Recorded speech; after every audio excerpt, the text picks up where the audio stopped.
Well, Mayor Mamdani just signed an emergency executive order to come up with a plan limiting the use of solitary confinement on Rikers Island. The Union for Correction Officers is already sounding the alarm, saying the move puts lives at risk. Lisa Rosner has reaction. In a new executive order, the mayor says the city's law department and the Department of Correction must develop a plan within 45 days that implements Local Law 42, which bans prolonged solitary confinement in city jails. It passed City Council in 2024, but faced delays and legal challenges by Mayor Adams, who cited safety concerns. We asked Mayor Mamdani about the legislation at an unrelated event on Delancey Street. This requires us to develop a plan not only with our local partners, but also our federal partners to ensure that we can live up to the law that was passed here in this city and finally start to showcase our ability to deliver safety and justice in tandem. The law limits isolation to 4 hours and mandates the city find alternatives. Darren Porter is a former NYPD lieutenant. One of the good things about solitary confinement is this: if you have a violent inmate, you now remove them from the environment in which they perpetuate violence. The president of the Correction Officers Union said in a statement, in part, "We use punitive segregation exclusively for those inmates who have assaulted correction officers and nonviolent inmates." Last year alone, there were nearly 700 assaults on our correction officers. That included 26 sexual assaults. There were 158 slashing incidents. These numbers would be much higher if we had no deterrence. But Anissa Sabur disagrees. She says she's a survivor of solitary confinement who now works with New York's Humane Alternatives to Long-Term Solitary Confinement, also known as HALT. As the jail got overcrowded, they began to just use them for solitary confinement, where people were spending days, weeks, and months in these cells. And once you're there, it's like out of sight, out of mind. People don't get the attention that they need. Mamdani would not say whether he is keeping the current commissioner for the Department of Correction. In the past, she has said that ending solitary confinement would have significant detrimental impacts to the safety of those working in the jails and those in custody. The Department of Correction did not get back to our request for a comment on the. This is what happens when you elect a socialist mayor with no experience whatsoever. Actually, he did work as an assemblyman in Queens, where he was absent from office over 50% of the time. This story is especially troubling for me since I worked in the New York City Department of Correction for over 17 years. In a previous video, I explained how the Department of Correction classified inmates before they were housed into facilities. On Rikers Island, we have 10 facilities. Only 5 of them are really designated to be able to hold someone highly classified. Okay, so we had inmates in our system that was so violent that someone from the police commissioner's office would call our classification unit to let them know that they were getting ready to bring this inmate into the Department of Correction. We would notify the wardens of these different jails to try to find housing for this guy. The wardens would argue and do their best not to take someone with a very high classification that was notorious because of the threat to the other inmates and officers and his staff.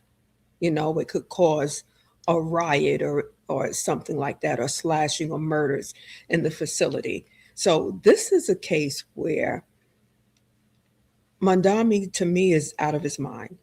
And what I'm seeing here is a push to try to, if not get at the police department, specifically law enforcement.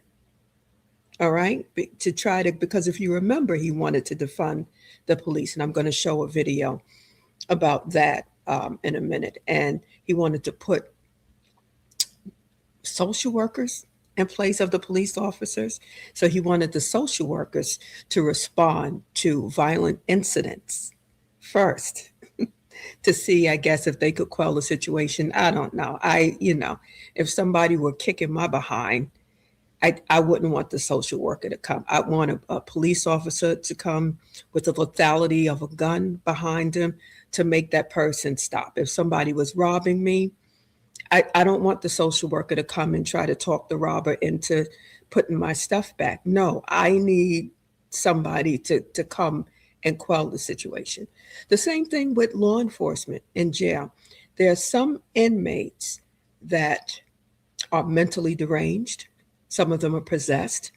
And if you allow them to be housed, populated with the general population, they will cause mass hysteria. That place would be so violent, it would be absolutely ridiculous. And then a lot of officers would get injured trying to care for the other inmates. Okay, so I think it's a ridiculous move on this guy. But you let me know what you think in the comments. Let's get into the next video. Is demonize the police by calling them wicked and corrupt, by threatening to defund and dismantle them, as Zohran has done. And we are at a 34-year low in the number of police officers. There's only one candidate on this stage, him, who has not said that he would try and build that number back up. So I think his Department of Community Safety, which he talks about, is just backdoor code word for continue to defund the police. I will not defund the police. I will work with the police because I believe the police have a critical role to play in creating public service, public safety. 65% of crimes in the first quarter of this year are still not solved. We need to ensure police can focus on those crimes, and we have mental health professionals and social workers to address and tackle and resolve the mental health crisis and homelessness. So first you have this guy removing all of the executive orders that the Adams administration put in place, removing protections for the Jewish community, and now he's removing protections for the officers in jails. You really can't make this stuff up. But I have some more videos to show you. I think this is part of a larger agenda. I really do. And that New York City is in for, they're in for a catastrophic time. I don't know how else to say it. Okay, now when you talk about closing Rikers Island, let me give you a purview of the inmate population over there. When I worked there, we're talking over 20 years ago, the inmate count on Rikers Island was about 20,000 inmates. I think it's one of the biggest jail systems in the United States. It has 10 institutions that house everyone from minimum to maximum security. So if you're talking about 70% of the population coming out, I don't know if they're coming out on the street, what they're going to do with these inmates, to be honest with you, you're talking about a real problem. But let's continue.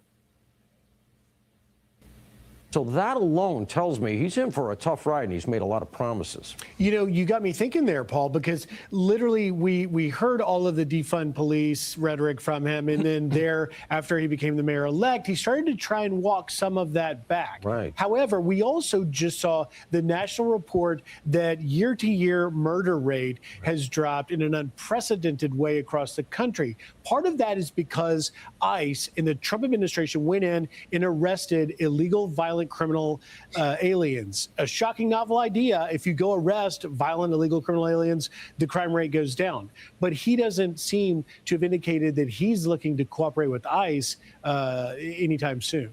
Well, you know, if the federal government decides to press it here in New York, he's not going to have much of a choice. At the end of the day, the federal government obtains here, and if you impede that, you're liable for arrest yourself. That's just black letter law.